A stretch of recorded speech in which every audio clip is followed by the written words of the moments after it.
Over to me.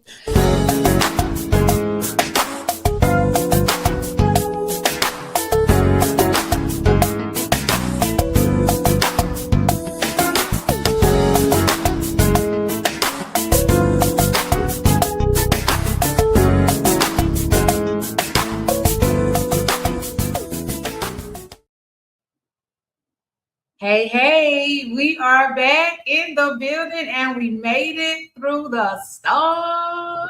What storm? What storm? What Right?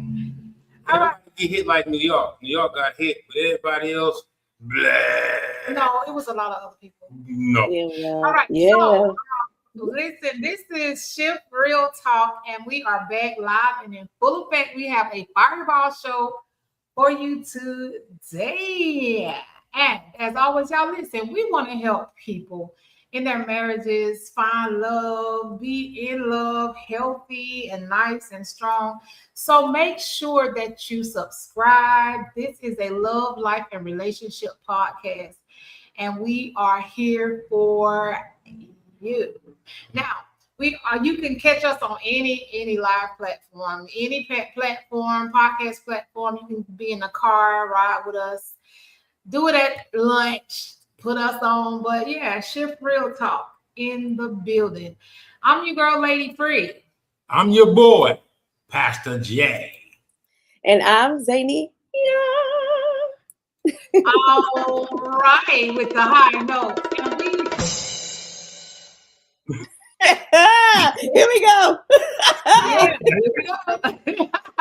Over to me. So y'all listen, today we have a really, really good show for you. We was challenged though. Somebody challenged us, Zane, and basically said, if y'all gonna be real talk, y'all keep it real. And I thought we was keeping it real, right? We're authentic. We don't fluff. But I don't know. So we gotta see what that's about. We gotta see what that be like. But anyway, our show today is Good to Me or Good for Me. Zane, you came up with this title, so it's only fair that you kind of break that down for us. Where that come from? But how you gonna do that? What you mean? How do you know I ain't had nothing to start with? How you know you gonna just back off the baton? Hold tight. Wait a minute. Do that. Well, first of all, before you start, I want to say this. All right. And that's because we're gonna keep it funky today. Okay, let's get it. We're gonna keep it on. You ready, Zane? I'm ready. Okay, cool. So here's the thing. Most people get in relationships, right? And this is, I believe, what we have been taught. We have been taught that they gotta be 6'2",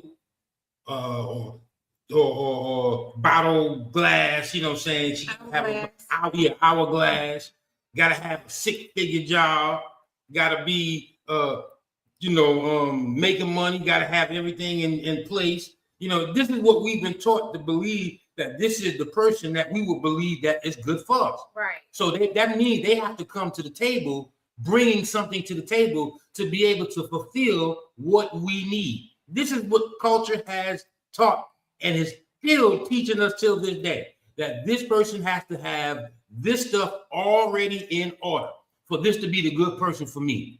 Right, okay. This has been a narrative, I believe, that got so many people in trouble. Because again, I don't even gonna say I never believed that, because I used to think that. I used to believe that, you got to be able to help me out. You know what I'm saying? Like, I need you to bring something to the table. But I don't believe it's what you bring to the table, is what you do at the table when you get there. Because at the end of the day, I've seen some people who were millionaires. I've counseled millionaires, and they were not happy with each other. I've counseled people who had everything, and you would think that because they did have money and they didn't have the struggles that normal people have, that they would be happy with it. Because what's the saying said, money can buy happiness. You know what I'm saying? You can buy happiness. More money, more problems. Biggie wrote a song. The more money you have, the more problems you're going to face. Okay, Pastor J, give me 1 second. I got to give a shout out to my girl, Sharon Williams. She go way back, and she just hooked us up with some stars. Sharon, girl, what's up? And welcome to Shift man. Real Talk. Listen, make sure you comment. Put your comments in the chat because we talk back. All right. Anyway, so what do y'all? Okay, so I want to, if that's okay, if we can kind of deal with that narrative. Why is it that we believe? Because I believe this goes with being good to me. I believe that this goes with that. So why do we really truly believe that? Is because of what a person can do for us makes them the good person for us. Ooh. Okay, wait. You be acting like you be so deep. I didn't even wait. You why is it that we believe? You was deep. Why is it that we believe? Girl, he was deep. That it's what a person can do. What a person can do for us makes him the person for us because of what they can do. You know what I'm saying? Because so that means we'll lay down morals. Sometimes we'll lay down even what we believe because they do have money. You know what I'm saying? Or because they are established or they are well established. We'll lay a lot of our morals down. Why do we even exist or even feel that is the narrative of what's going to make us happy or why do we feel that way? I think that we live in a sensory world right now. Everything is about what makes me feel a certain way. So if I have, if you have money and we don't have to struggle, then I feel good about us. If you have certain things that'll make us not have to go through things that other people go through, like I guess money would be one of the main things, but it's like just because we are happy in the moment because of natural, like monetary things or physical things, we think we good. He good to me. He's so good to me because he bought me this, because he did this for me, because it's the way I feel. But what we don't understand is feelings are fleeting. Mm-hmm. Feelings are based on what you do in the moment. But go ahead, sis. And I was going to add to what you're saying, because, it's true what you're saying, but it's a false sense of security. We're taught that false sense of security, right? We're told if a man can come in and he can provide all these things for us, then our stress is all relieved, right? Right. Yeah. And men are taught that this woman is supposed to come in and make me feel at peace. I should come home and feel peace in my house. So we're taught these things, unfortunately, that if a woman brings any kind of chaos in the house, she is not the one for you, because a woman should provide peace, right? Not realizing the chaos is in you. So, unfortunately, like I said, because we're taught these things, we have a false expectation. We also have that same false expectation with God. We treat him like a genie too. It's about, God, I pray that you can do this. God, I need you to do this. God, deliver me from this. God, this, God, this, God, this. But when do we ever say, here, God, I surrender to you? Come on. We're taught. We're taught. That's how we're taught. We're taught to give me. We're not taught to, here, let me give. And when I tell y'all, it's all over social media. It's being placed in our face. Now, y'all got to understand, the devil is real crafty. He's subtle, and he will take his time to create a narrative, right? So on social media, you see all of these videos about a woman who, she's the female that'll brush a man off and be like, oh, get away from me, until she see his car. And when she see his car, she turn around and be like, oh, that's your car? It makes us appear to be so shallow that 1 minute I'm like, ew, and the next minute I'm like, oh my God, what's your name? So like you said, it is a false sense of something. You say it's false sense of security. I think it's a false sense of value. It's a false sense of value. But here's the thing too. Hey, Patricia, how you doing? Patricia, we have not forgot to send you shift gear. We just need your size. We're going to send you a t-shirt. We just want to make sure we send you the right size. So make sure we have your size, because it's literally ready to go out, but we just want to make sure we got the right size. But anyway, here's the thing, and I agree with what both of y'all are saying, but a lot of times what we think is useful, we think that is what's impactful. Meaning, if I could use this to get me to where I need to be, or to help me to be where I need to be. It's a mentality that says this is what's good for me, because sometimes we are in survival mode. We're in survival. We're trying to make it. Yeah. You know what I'm saying? We are struggling ourselves. We're struggling mentally, physically, emotionally. We're struggling. Spiritually. So if this person can provide for me money, if this person can provide a level of protection, if this person can provide a level of safety, then I could use this person to get what I need. Yeah. What we're doing is we're using people who we feel are useful. Yeah. And it goes back to what I was saying about how crafty the devil is. Think about those reality shows. That's something that just came to my mind when you was talking. Those reality shows say, okay, so what are you looking for in a man? Absolutely. She said, I'm looking for someone to share my happiness with me. I mean, I already have a good job. I already have this. I have my house. I'm just looking for someone to come in and go on and travel with me. I'm looking for someone to come in and like be company, so that I don't have to always spend every night on. I mean, I don't mind curling up with a book, but I just don't want to spend every night like that. So what we do is we say add man and stir. So I already have my life set up, but I need him to come in and fill this little void, which really isn't a little void at all. Really, it's not a little void at all. We don't realize how big these voids are. And then we say, oh, he's good to me, or she's good to me because she gives me what I want, or because y'all not married, but when you come home from work, you got a hot plate and the house is clean and y'all live together. She wifey material, but you won't wife her type stuff. That is not good for you. That's good for you for right now. Oh, let me read before. I didn't know if you had anything to say, but let me read. I saw you about to read. Al West, the producer of this century, he said social media is low-key a tool for Satan to cast thoughts in the weak-minded. Come on, dude. Yes, you said it. Come on, West. Life isn't perfect, but social media will make you think everyone is doing good. And it leads to worshiping physical things and not enough. Boy, you better. Boy, West, you better, boy. I mean, that summed it up right there. It's like candy. Yeah, it tastes good to me, but next thing you know, you smile and all your teeth black and brown and rotted out. It's good to you. You got diabetes. For you. I like when people say sugar. You got that sugar. But it's not good for you. Something that's good for you, it fosters growth, not stagnation or comfortability in your own stuff. Yeah.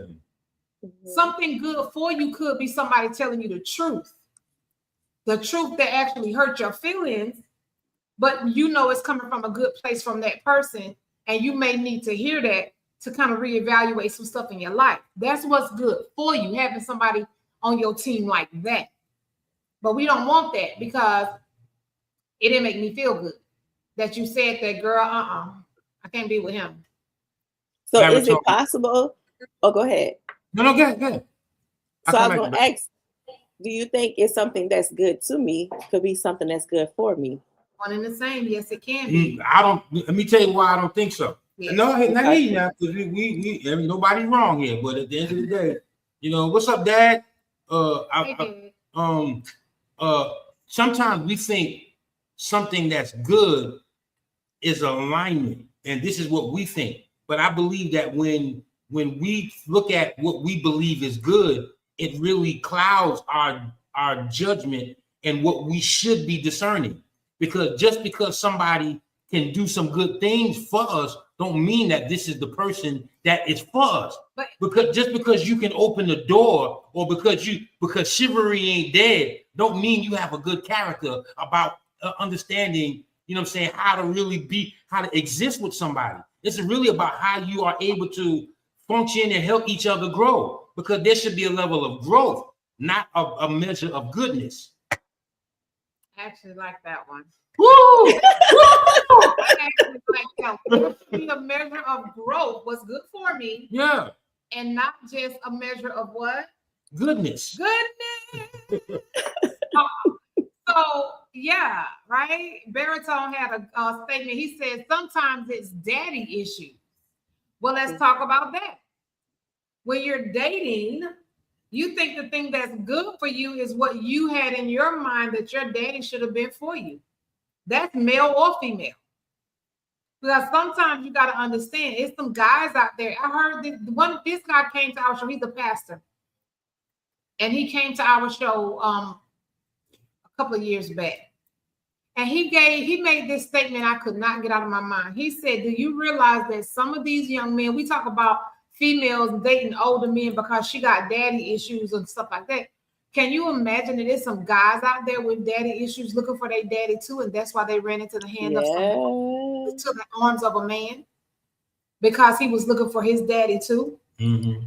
So sometimes we have to be really, really like discerning and understanding about who's coming into our life.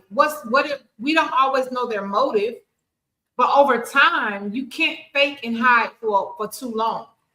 That's why love bombing became a big thing, because you can love bomb somebody and, oh my God, now they're in love with you, and then when the real you come out, they don't know what to do because you were so good to them, but they never once asked were you good for them.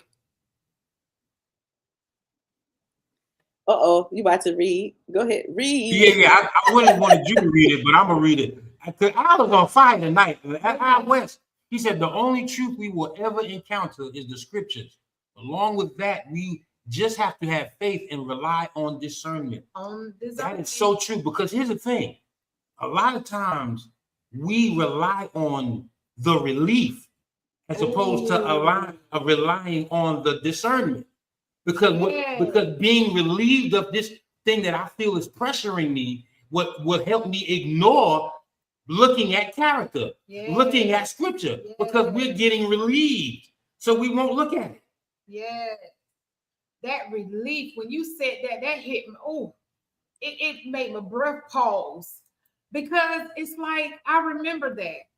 I remember dating, and I was looking for somebody to relieve me from single motherhood when it was hard. So now you get with somebody who you looking, okay, can he pay these bills?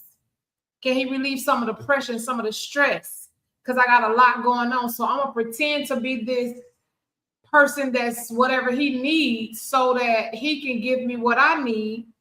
And really what I needed was not somebody to come in and help me to survive. It was somebody, well, I'm going to go with Al West, not extraordinaire. It was God who I needed. And as a matter of fact, that was at a time when I was running from God. Mm-hmm. I just thought about that. Yeah, Baritone. Al, that's my boy Al West. He cooking tonight. Oh yeah, let him cook. He cooking with grease tonight. Let him cook. I cook it. Yeah. Come on, Zania. No, I was just thinking. So have either one of you had an experience where you been with somebody who was truly good? Like you could say, yeah, that was a good person and I messed that up. Oh no, they messed up with me. You know what the crazy part is? That's a real talk question. You know what the crazy part is? I messed up with a lot of good people, because I don't really believe people are bad. They come with bad intentions, but that don't mean that they're a bad person. Some of them are in the middle of their process. So I wouldn't say that I messed up. It just wasn't the person that was for me.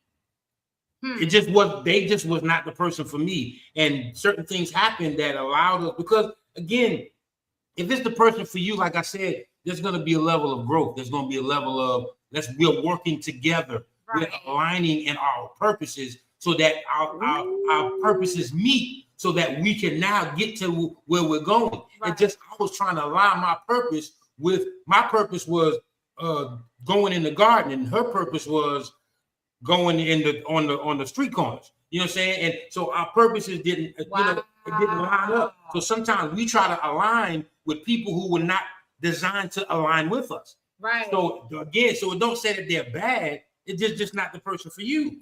Right. Here's where I disagree. I agree and disagree. Right, I agree with what you're saying, but I this is where I disagree.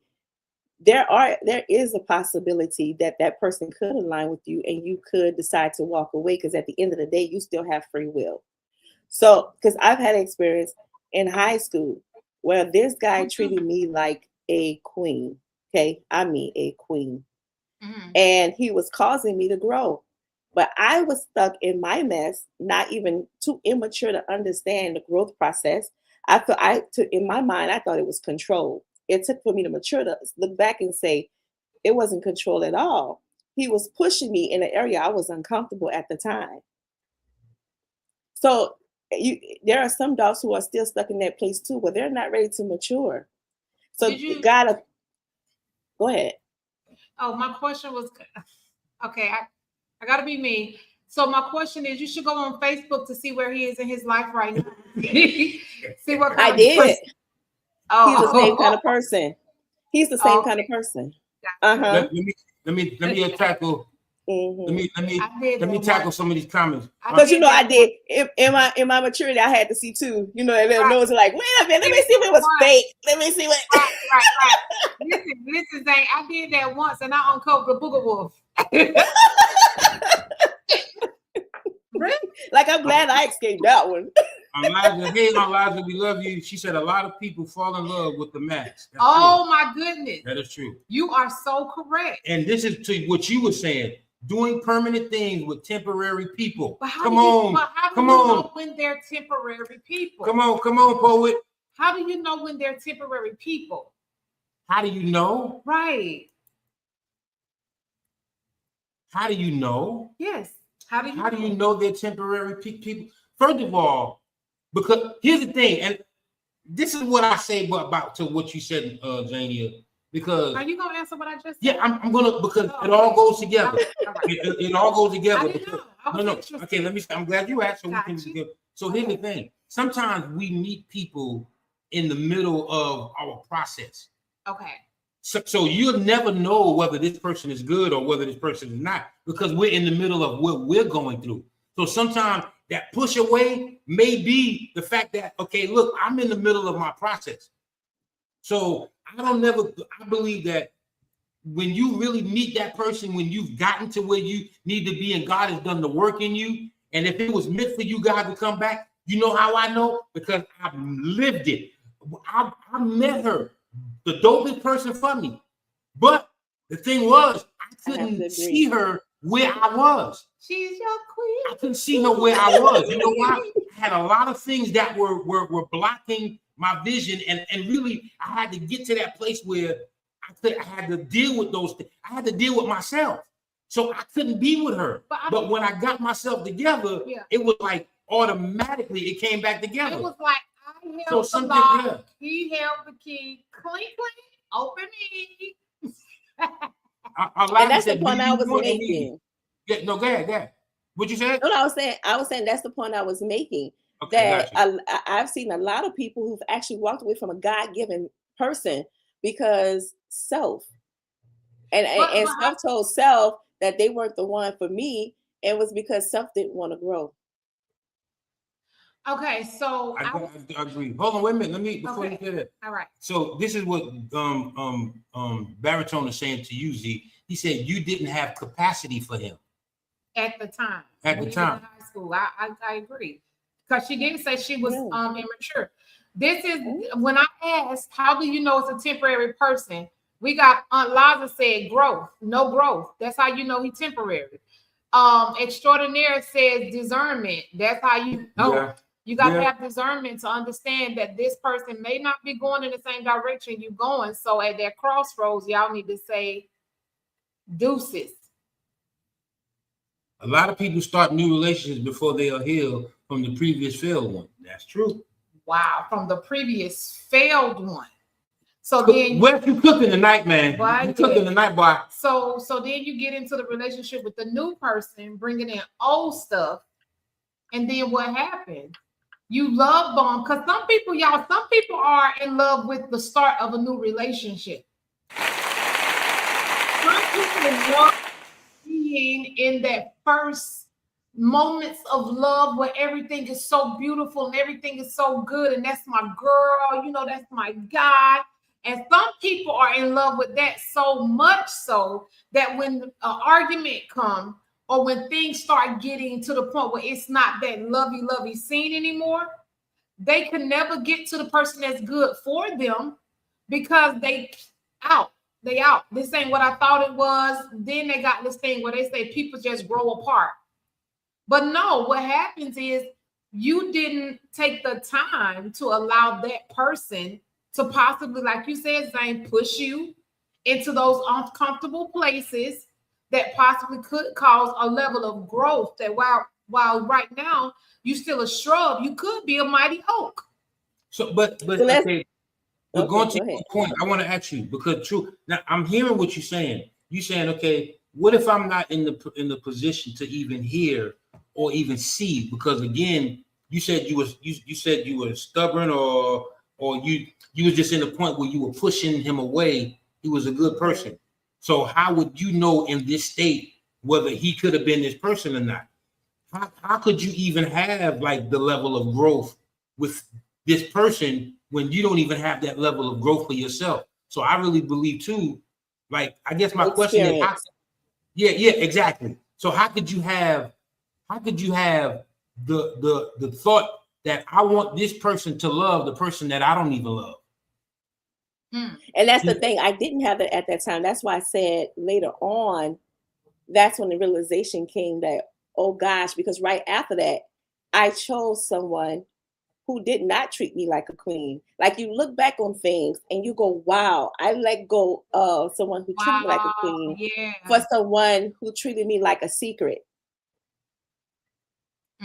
You hear what I'm saying? The next relationship after that was a secret. And I was okay with that. And it was great to me. I thought it was the best thing since sliced bread. But when I look back in my healing process is when you get to look back and you go, wow, what did I really feel about me? Like you said it perfect. I couldn't have loved myself like I thought I did. Couldn't have. Because someone who tried to love me correctly, who wanted to love me, and even when I would push him away, he would fight harder to like let me in. And that was turning me off. That was like, I don't like that. Yeah, it was turning me off. So I started avoiding his phone calls, and he would still call clockwise. And then finally he just said, look, just tell me if I'm bugging you, if this too much, just tell me. And I said, yeah, we need to stop talking. Oh my. But I want to read what Elijah put. Go check out what Elijah cooking too tonight. Elijah said, I believe when you are way up the road and you keep looking back, telling your partner to come on, and they are still at the beginning and have not took a step, but keep saying, I'm coming, as long as they can hear and see you, they don't move and keep looking back to what they are comfortable with and their place of content, at their place of content. But it doesn't work for you because you have outgrown that place, but not that person. But oh my goodness, you keep looking. When he read that, I saw that. Where you're some women, some men also are scared to grow because of the love they have for that person. It's almost like if I grow or if I heal, then this person is going to be kind of like left behind. So they kind of like stay back for long periods of time. That's when you see them women say, look, I'm done. I can't do this no more. And I can only speak for women because I don't know how men are in those situations, because she have had a slow trot when she could have been running for so long, getting so much further along in life. She's been slowly trotting, trying to make you at some point realize, listen, I'm staying back here because I'm trying to get you to come on, but you won't come on. And I like how she said that as long as they can hear your voice and see you, they're comfortable being back there. And they yet talking about, I'm coming. Your actions, your feet not moving, but your mouth got a lot to say. That is not good for you. And that goes to like how, because maybe you saying you let go of somebody who loved you, but maybe where you were was not good for him. Exactly. You're saying what I'm saying. Yeah. But guess what? He was graced to love me in that moment, right? Because it was a lesson that I had that God used to show me later on. So he was graced in that moment to love me, and I hurt him. I really did. Like, I heard him. I saw the pain. But my dysfunction, if he would have stayed with me, would have hurt him more. So I'm grateful that I didn't, stay with him, because I would have hurt who he was at the moment. But it actually helped him, and it helped me in the long run too. Wow. I have a question for you. Mm-hmm. Since we're talking about what's good for you and what's good to you in your current marriage right now, Mm-hmm. what are some things that you've noticed are good for you? And have you ever, in the beginning of your marriage, when you guys were dating, only saw what was good to you? So I can only answer this based on how I got this topic. Okay. Because this real talk. So we about to keep it real. Keep it funky. Okay. Everybody know I've talked about it several times about the trauma of my past. So from the trauma of my past, I always told God I didn't want to remarry at all. I wanted to be single the rest of my life. I was going to be good. Mm-hmm. I was going to be serving God, doing ministry. It's all about God. Jesus. All about me, right? My freedom to move how God tell me move. And then God spoke into my life that I was going to be remarried. And I was like, huh? They didn't hear that from God. I'm being real. This is real talk. But then God started sending other people to confirm it. And I was like, man. So then God started speaking to me. He said, if you can't love, like open up to love whoever I send to love, then your heart is hard. Ooh. Yeah, your heart is hard. And then he started talking to me, how can you truly do ministry with a hard heart? Wow.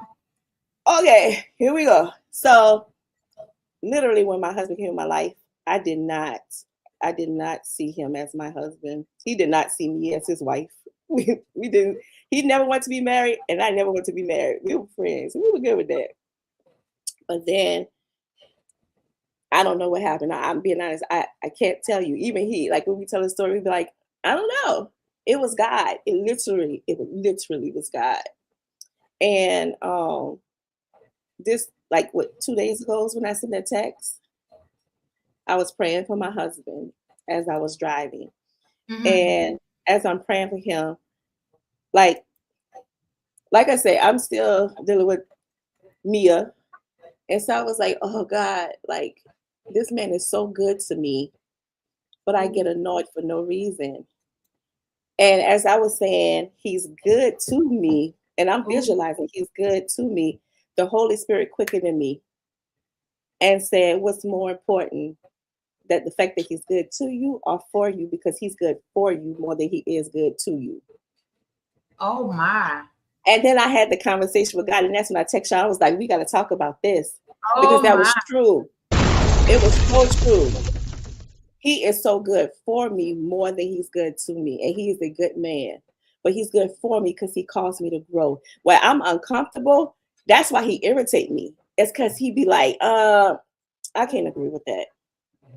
Like, even in ministry, things that I was like kind of stuck in the area right here, he'll challenge it.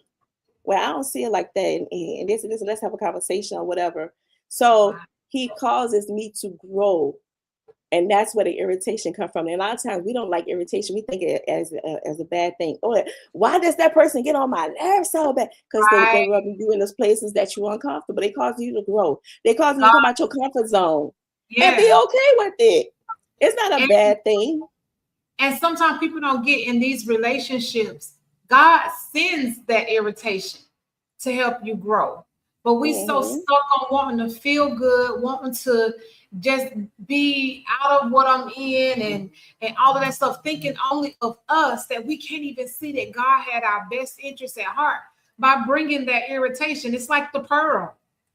A pearl grows larger because that sand gets in its shell and it irritates it so much to the point where it grows and grows until the clam pops. And then you can see the beauty of the pearl. But nobody want to be a pearl no more. We just good enough, just, I don't want to be a pearl. I just leave me alone. But think about everything that becomes beautiful, even a house. What you do that house before you paint the walls? You sand it, you rub it, you irritate it before it becomes smooth. Everything that you do to make something beautiful has to go through an uncomfortable process, even down to making gold. Anything you think about that's so beautiful, it goes the process. You got a couple of people that are saying thank you for your transparency. Absolutely. Baritone said, "Wow, that's real." He said, "In counseling, we call that healing the old wound." Absolutely. And here's the thing, too.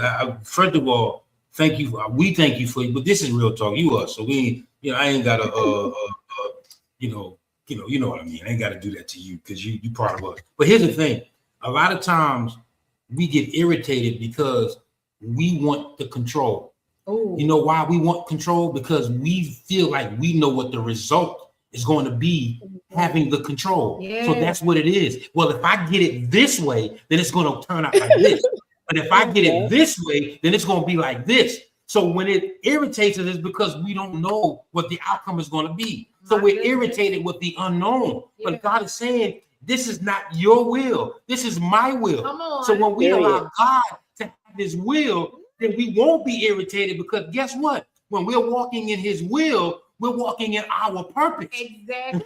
We're walking. So this is why we have to be with those who are good for us, or, you know what I'm saying, not good to us, because being good to us, now we're controlling how good they are to us. Wow. We are in control of that. And God is saying, lose control, because I'm in control. Yeah. Because I'm in control. So a lot of times we may have to go back and pull them because they're in a comfortable place. Right. Because guess what? That uncomfortable place that we may have to go pull them back from, that may be what God sometimes is requiring us to do. Go back. Because you know what that's like? Me and my wife were talking the other day. We was talking about what's the difference between a shepherd that scattered the sheep and a shepherd that don't even go get the sheep. Never collected them. Never even collected them. So the shepherd that left the sheep is just as guilty as the one that scattered the sheep. The sheep still out there by because the sheep out there with the wolves. Yeah. So you don't want to come on here. You don't want to. I feel this thing. You do not want to leave that sheep astray. So you're going to have to leave your uncomfortable place to go back to get that sheep who got comfortable, to now bring them to this both place where y'all can be uncomfortable together. But you got to go back. Let them cook. You got to go back. And that's why relationships today are the way they are. That's why divorce rates today, especially among Christians, are the way they are. Because nobody wants to be held accountable. Everybody want to be comfortable. Everybody wants to be comfortable. And see, it's a difference between being uncomfortable and irritated by someone who loves you and sent by God to help you, and being abused, used. It's the difference. That's where discernment come in. You have to know the difference. But at the end of the day, being comfortable is not the place that growth happens. Where you just chill and you just relax and everything in life is just good. You got somebody that don't never tell you, no, I just want to make her happy life, happy wife. You know. I'm sorry. Pastor Jay, can you go back to that comment with Alonzo? Yeah, go ahead and read it. But in expressing your feelings, you are viewed as being annoyed, and you are told that, and it puts you in the space of "I am done." I wanted you to put that back up for this reason. I literally just came out that place, and they could tell you, Alonzo, I literally just came out that place. But it took accountability. It took somebody to tell me, well, maybe you're not the safe space either. Right? Oh, and that's the last you talking about. You and Barbie told me that, but that's the last thing you want to hear. That's the last thing you want to hear when you are hurting and are in that place of "I am done." That's the last thing. But the thing is, your communication cannot be heard if they're in the same place too, because if the man don't feel safe and of what his feelings are being landed, then how can he be in the place of receiving? So nobody's being heard. Both of y'all have deaf ears to what's truly being said. So I had to take a step back, and I had to say, okay, I know I'm feeling like I'm done, but maybe I need to just sit back and stop worrying about what I'm feeling right now and really become a safe space. Yeah. The moment we had that conversation of, I'm going to be your safe space, and I apologize for not being that in your past, his guards also went down, and God stepped in. And when God stepped in, from that day forward, and I'm not making this up, from that day forward, our communication has been better. He has stepped up more. But it took me to surrender my will of I am done. To say, okay, well, maybe I'm not that safe place either. Wow. I just want to say something to you, Zane, and this is off record. Do you see how many people have appreciated your truthfulness and your realness to your situation now? Your healing place. To where you are and what you coming out of now? I just wanted to point that out. What we was trying to tell you at I just the wanted table. to point that out. This is a whole. I'm looking at the comment. Even Ashley, my sister, she said, "Come on, Zania, come," and she said, "Oh, no, come on." You already know how she get down. Because she got me right, and I appreciate that. I appreciate somebody, because I'm a person. I like honesty. Don't give me no fake. Give me the real. Whether I could argue it back all day, that don't mean I'm not listening. And yes, you. Oh, you gonna argue? Oh yeah. But I'm listening, and I'm gonna take it back, and I'm gonna sit down in my alone time. I'm gonna sit and ponder on everything I heard, and then also I'm gonna reflect on self. I'm a big self-reflector, and that's the one thing that we got to get into. You got to reflect on self, because if not, you're gonna keep looking outward, and you're never gonna find an answer. That's right. Because it's not out there, it's inside. Let me bring another point here too about being with somebody that we feel that is good to us. When we're with a person like that, then guess what happens? We feel indebted to this person. When we be with the person like what? Like when there's the person that's being good to us, and you're doing stuff for us. Yeah. There's a level of in debt, like I owe you. So what we owe them is sometimes we say, I have to be loyal to this person because they took care of me. But we overlook the fact that I need to leave this person because we can't even have a conversation. Right. Because what happens when a person is doing stuff for you, then guess what they allow you to do, or what they do to you sometimes? They can leave you in a place of silence. They can explain that. First of all, if I've done something to you and you're not doing what I want you to do, I don't have to talk to you. I'm going to make you suffer, because this is what goes on. The control. This is a part of the control. So because I know, I don't even understand what being good for you is. I just know how to be. And my being is doing for you. And this is how we get caught in relationships, just doing for one another. Yeah. Well, you ain't do this, and you ain't do this, and you ain't do it. Because what happens now is when we're doing, this doing is now showing an act of love. Because some people's love language is what? Acts of service. Some people that sounds like a transactional relationship. That's and it becomes transactional. Let me tell y'all something that just came to my mind just now. Baritone said daddy issues, right? This is what I thought about. And a lot of people may or may not like it. It doesn't matter to me, because this thought, I believe, came straight from the Holy Spirit. When we are sitting up here seeing all these transactional relationships in our world today, do you know what that stems from? I'm going to tell you the root of that tree, because we're looking at the fruit. That stems from these fathers who are not allowed to be in their pen. Now, I'm not saying all of them stem from, but this is one of the roots of it. Absent fathers who are not allowed by the mother to be in that child's life, and they only want child support. So what they do is they're training their kids that the only way to have a loving relationship with the opposite sex, or with a parent or person, is if they give me, if they do for me. Now, I'm not saying that some people don't need to be receiving assistance, and I'm not getting into child support, but we have to remember Satan is crafty. Like I said, I'm going to keep saying that. So we have these fathers who want to be present and active and show the love and be affectionate, but they're not allowed to, because the mother is upset with the father because he's not with her no more, or he did something, or whatever the case. He was no longer good to her. So she won't allow the children to have a relationship with him, and all he is good for is give me, give me, give me. Call your daddy. Ask your daddy for the shoes. Call your daddy. See if your daddy will give you this and give you that and give me. And that same child will grow up seeing gifts and being given stuff as he loves me. He's good to me. And that's one of the roots of that entitlement and that good for me, I feel good, you make me feel good attitude. We got to cut that. How you pull up the root, Zane? You gotta pull it up from the root. You gotta get deep down. She said you gotta get way down at the bottom of that thing, and just it's a certain way you gotta pull the root up. You just can't pick it out. Because you're gonna snap it, and that root's still in there. It's still in there. We have to get rid of that root. So here's the thing.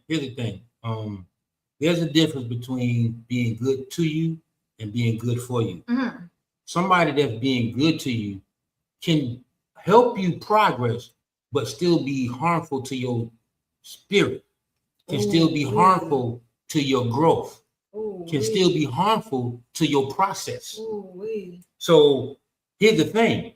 Somebody that's useful will hinder your move, will actually help you move, but somebody that's good for you will help you prosper, help you progress, help you flourish, help you grow, help cultivate you, help you spiritually gain to where you're going. Because guess what we're doing? We're developing, we're cultivating, we're moving forward, not only in movement in our being, in our place.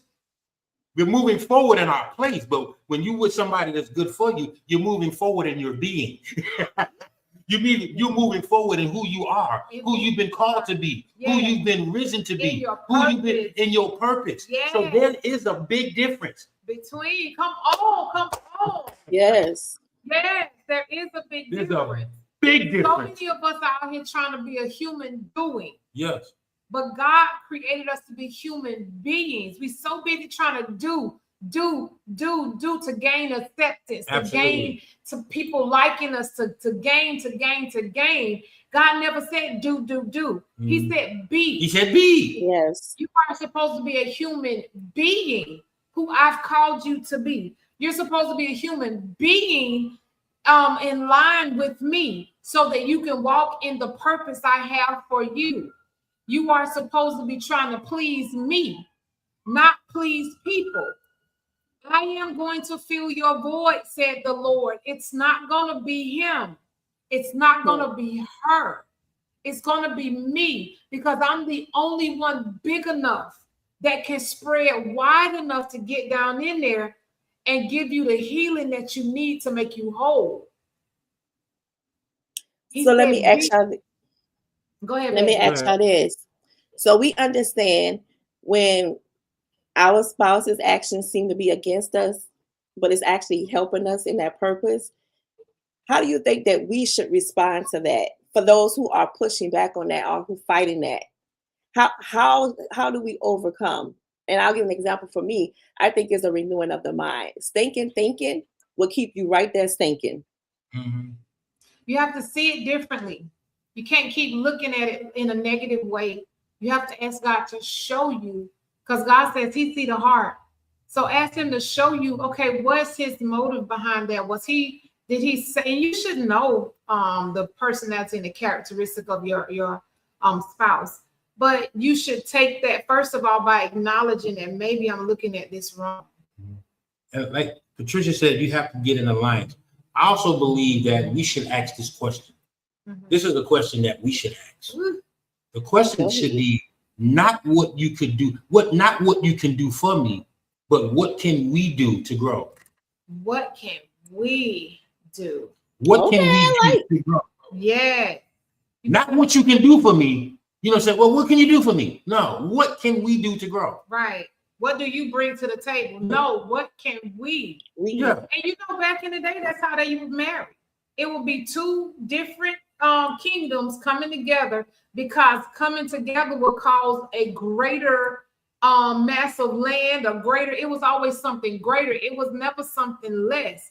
I don't know what happened where we got into the place of not caring about who we connect with, Mhm. not truly looking at the heart and the characteristics of the people that we are coming into alignment and alliances with. Absolutely. Transformation, renewing of the mind. That's right, Patricia. That's transformation. And I think we got there because the voice of social media and society became louder, right, than the word of God.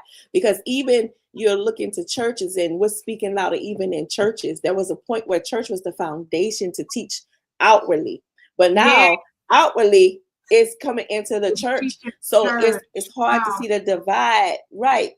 So therefore, like you said, yes, the foundation is off. Yes. So now we're looking at what he has. What can he like? I hated this teaching in church. We left in the middle of it, but it's true. He was, the pastor was up there talking about. He was a single pastor, and he was saying all the women he's dating is coming into the date talking about how tall are you, how much money you make, yada yada yada. And then he turned around and said, "This is why we left." He turned around and said, "How about this? Would y'all like it if men say how much you weigh? What you bringing into the relationship?" And I was like, it was a lot. But I said to say that's the expectation. That is literally what is happening. It is in the church now.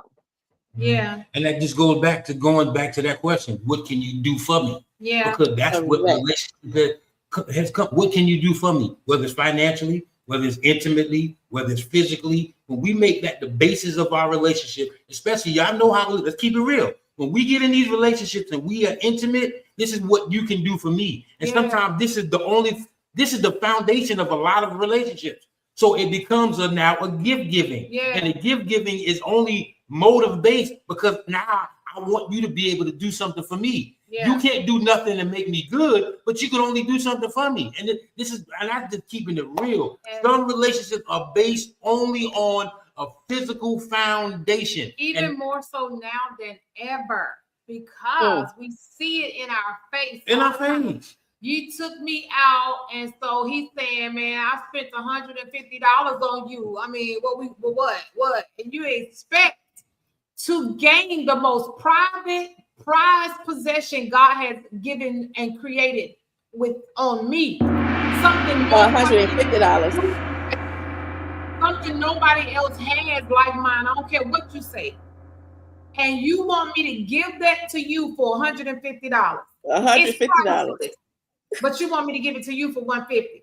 A meal that I'm gonna eat and then poop out later. It's gonna be Applebee's.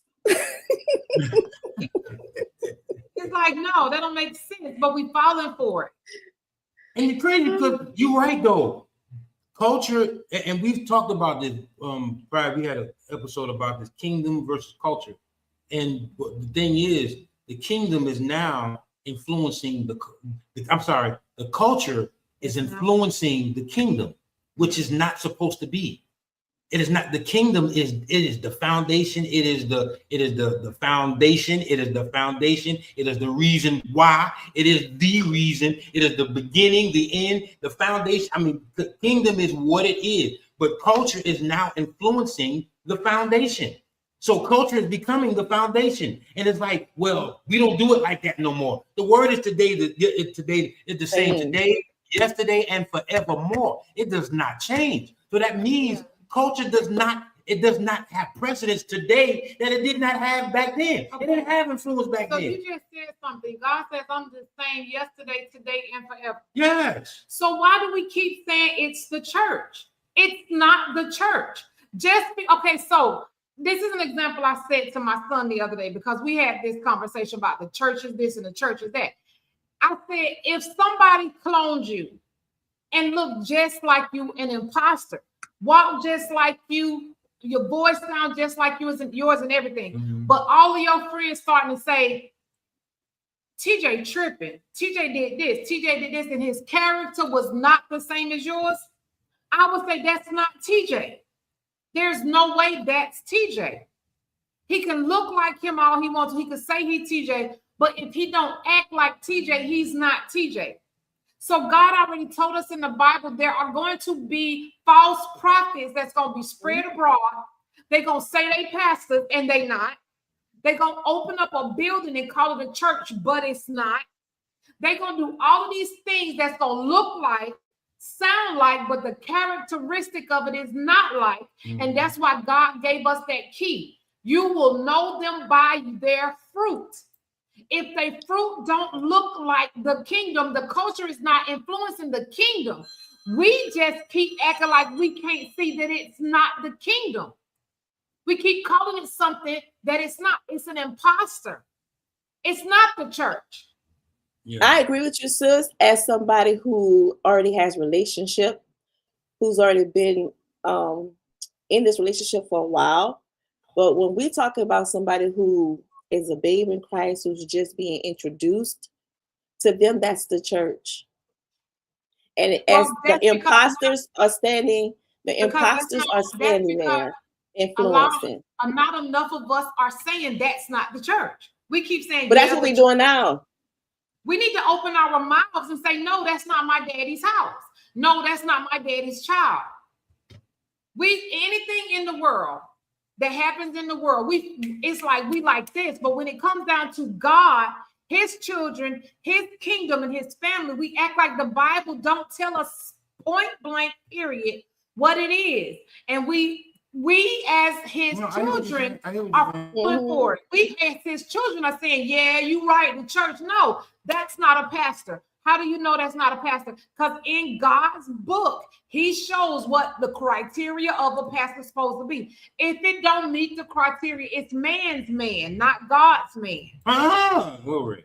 I'm sorry, that's my soapbox, because I'm so sick of that. I'm tired of people saying the church, that pastor did this. He's not a pastor if he does not resemble what God said a pastor is. He's not. He's an imposter. He's a false prophet. And we got to start calling a spade a spade. Amen. Amen. You're preaching for her, Lady Free. Let's go to this question real quick. Elijah said, but what if you get married because the pastor says it's better to marry than burn, but you are doing every other sin that you will still burn for, and you get married on a shaky foundation and for lust, disguise, and love? Yeah. So does that?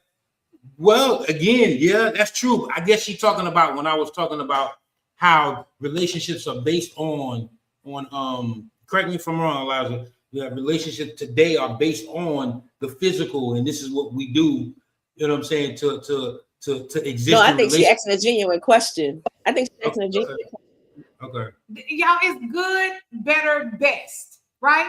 Why do we keep looking over the word better? He didn't say it's best to marry than to burn.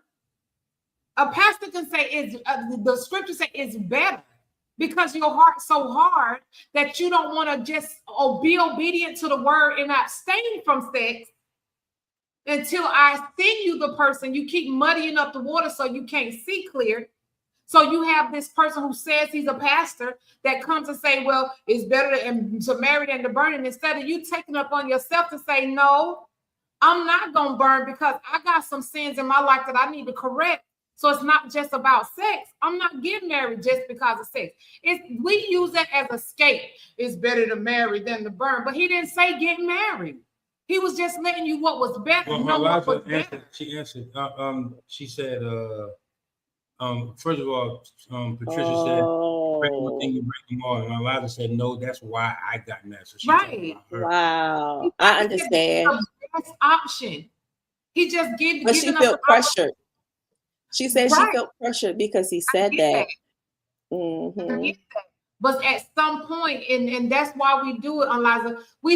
People throw that verse around like that's God saying do it. But no, what God says is don't have sex. Well, we don't see it like that. Here's the thing too, and what a lot of pastors don't do, and they only do and say what they know how to say. But it's like, instead of bringing you guys together and give you the information and the tools that you need to make sure that you can exist, because this is, again, going back to the topic today, being good for you or being good to you. Mm-hmm. So instead of coming together and just giving you scripture, and we're not coming against that, because this is how we live. We understand that. But there's a level of counsel that should go on, that should have went on, so that you guys can actually have the information that you need, and it don't be based on the fact that you're feeling pressured, but to say, hey, we're going to make a wide decision to say either this can work, but again, you guys are married about 20 years, y'all 20 years in, 23 years in, so y'all ain't been burning this long. I mean, you know. Can I say something? Absolutely. Something? It's not going to be favorable. Just a warning to anybody who's not going to like it, but I really don't care. Your pastor is not God. Yeah. Your pastor is still man. Your pastor still can get it wrong. And your pastor still can hear something and misinterpret. Because why? He's still wrapped in the same flesh you are, just like you hear something and may misinterpret what God's trying to tell you, right? Mm-hmm. So as Pastor Jay said, yes, he was trying to lead you with the word. However, it was your responsibility as well. When anybody give you a word, whether it's a prophecy or whatever, it's still your job to go back to God and talk to God about what it was. That's why the word tells us to study to show thyself approved. It's not that you don't get a word from your pastor. He get up there, he preach to you, he give you that word. But you still need to go back and you need to read your word for yourself. Yeah. So same thing with prophecies or anything else.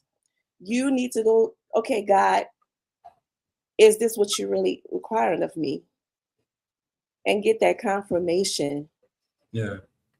She said, but I wanted to be a part of the church. I'm still a member of that church because I changed my life. It changed my life, and I got the knowledge for myself. Okay, great. That's great. Y'all been together for 25 years. Amen. And like Zane said, people don't want to say that. Like she said, it's not favorable in the ears of people who like really love their pastor, and that's okay to love your pastor, but to love someone, you love your husband, but you don't listen to everything he say as if it's gospel. You still want to get some information on that, like, hold up. And it's interesting and it's amazing how God, our first ministry is our spouse, but we will listen to a pastor before we listen. A pastor is a messenger from God. Your husband has become one with you and is a part of you. So a lot of times it's amazing how we will listen to a pastor, a prophet, evangelist before we even listen to the person God has placed in front of us, especially if we feel like that they don't know more than us. Well, and that's not to unliza. That's okay. That's not right. We're talking in general. Yeah. Okay, yeah. Unliza already know how I am. That's not to unliza. No, I'm not saying that because again, if I wanted to say it to unliza, I would have been like unliza. But here's the thing too, and this is why today I believe Zania's transparency today was relatable to Aunt Liza, because we actually know Aunt Liza and Darren and her husband, and we talked to them for a while, so we're connected to their situation. And to be honest with you, it was a lot similar to what you actually dealing with, or you know, how you had to really go to God and spend that time with God to give you what to do to break some chains, even through your frustration, and your irritation, because our lives trust me, I promise you, she's just the older version of you, because she's in her word. I mean, in her word, and she will, if you ain't saying the right scripture, she gonna pull it up and make sure our lives are gonna check you on that scripture. She gonna be, that's not what it say, baby. Yeah. Hold on, here we go. She gonna pull that Bible out, and so she's Bible based. But I just really believe that if these distractions could really kind of like not be in the middle of her discernment. You know what I'm saying? Because again, you know, and I'm not saying she don't spend time with God, but like I said, your transparency today was so relative to what a lot of these women on here today are going through.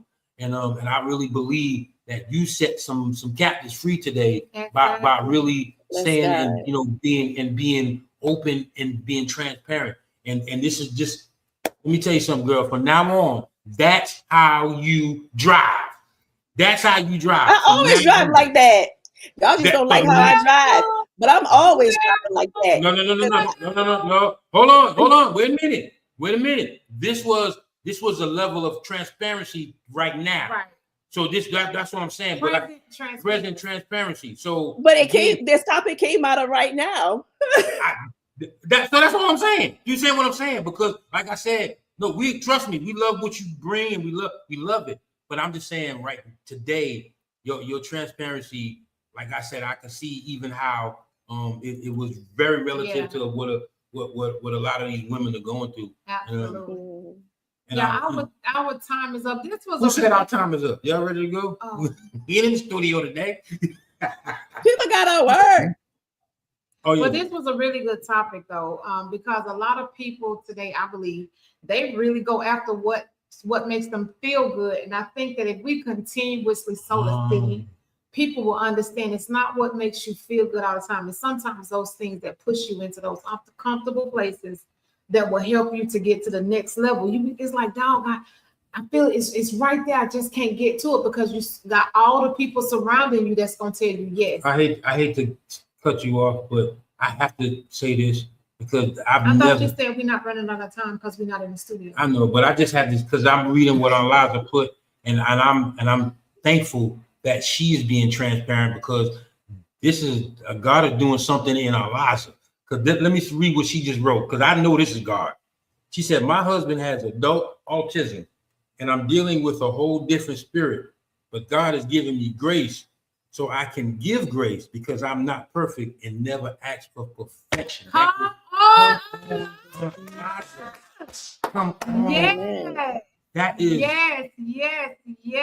Thank you, Patricia. Thank you. Eliza. Oh, my goodness.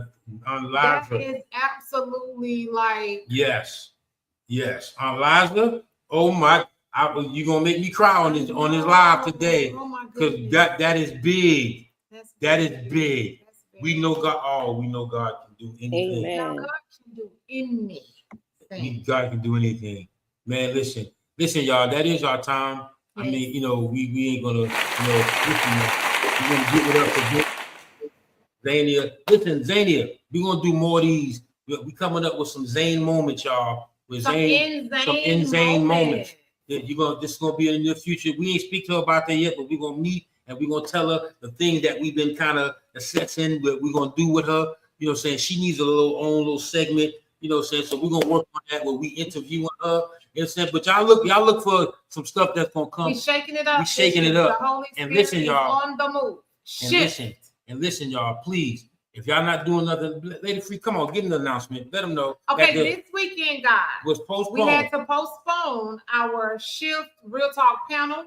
We have She's So Cold as a panelist. We have Lavonia Tyrone as a panelist, and you got your girl Lady Free as a panelist. We are going to be talking about relationship, real talk, gut. I'm talking about we getting down with the get down. No question is off limit. Let me tell you something. You gonna let me finish? Let me interject. Let me tell you something. Oh my God, I was on fire. I know. Let me get in the fire with you. Let me get in it with you. You ain't Jesus. I ain't trying to get in it. I ain't trying to break me. Check out a baby go. What's up, Dad? Thank you. Listen, y'all. Let me tell you something. She's So Cold is a beast. Lady Free is a beast, and they added this other lady. She's a therapist. She my wild card. So y'all got women that are beasts. So we postponed it to the very next week, which is this Saturday. So y'all please come on out to the art room. Yes, y'all come on out to the art room this week. It's gonna be a dope show. On Almeida, 5223 Almeida. Meet us there. Yeah. So, and we're doing another one in March. We're gonna bring Zania in the city of Houston, her and her husband. So we're gonna work that out. All right, but listen, I know we gotta roll. I'm sorry, babe. I'm sorry. Oh, we are so good together. So don't forget, 6 o'clock sharp. You don't want to miss it. And I'm expecting to see certain people. So where my girls at? Where my ladies at? Y'all come on out. 5223 Almeida Avenue, the Art Room, Houston. This Saturday. How we gonna chop them up? She just wanted to do all that by herself. You said, She didn't want me to interrupt I the didn't know chat. I was even gonna do that. That was improv. That's my point. She just wanted the whole. Did he tell me, babe? Go ahead and tell him. Chop. She wanted to chop, y'all. She wanted to chop. He said, she wanted to chop. She wanted to chop. Chop. But listen, y'all, that is definitely our time. We thank y'all. Better do it again. The face.